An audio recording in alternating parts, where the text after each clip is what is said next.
வெண்பாவின் டெல்லி அப்பளம் அந்த கதை பேரு. உங்களை மாதிரி 4வது படிக்கிற ஒரு பொண்ணு பேரு வெண்பா.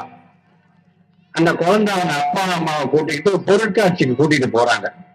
பொருட்காட்சியில என்ன இருக்கும்? ராட்டனம் இருக்கும், அங்க இருக்க சர்க்கஸ் கூடாரம் இருக்கும், மேஜிக் ஷோ காட்டுவாங்க, எல்லாம் இருக்கும். கரெக்டா? அப்பா அம்மாவோட நீங்க எல்லாம் போயிருக்கீங்க. அதை கடல்ல இன்னொன்னு இருக்கும், என்ன? டெல்லி அப்பளம், பெரிய அப்பளம் இருக்கும், தெரியுமா? அந்த அப்பளத்தை அந்த வெண்பாங்கிற குழந்தை வாங்கி சாப்பிடணும் அவ்வளவு ஆசைப்பட்டு அவங்க அப்பாட்ட கேட்குது. உடனே அவங்க அப்பாவும் அந்த அப்பளத்தை வாங்கி தர்றாரு. பெரிய அப்பளம். அந்த குழந்தைங்களோட உட்காந்து எல்லாரும் சாப்பிடுறாங்க. ரொம்ப சந்தோஷமா இருக்குது அந்த புள்ள வீட்டுக்கு வந்ததுக்கு அப்புறமேட்டு அந்த அவங்க அப்பா கேட்கிறாங்க, அப்பாட்ட சொல்லுது, எனக்கு இன்னொரு டெல்லி அப்பளம் வாங்கி தருவியாப்பா? பொருட்காட்சியே முடிஞ்சிருச்சுமா, அடுத்த வருஷம் அதை ஆரம்பிக்கும் பொழுது உனக்கு நான் அப்பளம் வாங்கி தரேன்னு அவங்க அப்பா சொல்றாரு. அதோட ஒரு உண்டியெல்லாம் ஒண்ணு வாங்கி கொடுக்குறாரு அந்த பொருட்காட்சியில.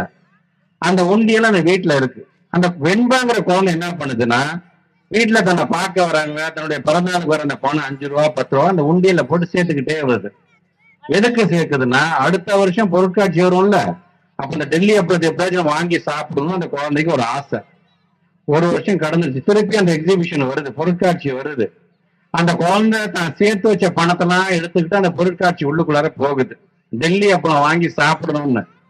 ஆனா போகும்போதே பாத்தீங்கன்னா அங்க நிறைய புத்தக கடையா இருந்துச்சு. புத்தகம், படிக்கிற புத்தகம், நிறைய படங்கள் இருக்கு அந்த புத்தகம், அதுல கதையெல்லாம் இருக்கு.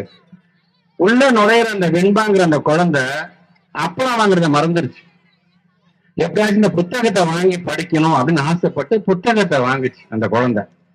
அத சேர்த்து வச்ச பணத்தை அந்த புத்தகத்தை வாங்கி பயனுள்ள வகையில் அந்த விடுமுறையை நாம கொண்டாடணும், கழிக்க வேணும்னு சொல்லி புத்தகத்தை வாங்கி படிக்குது.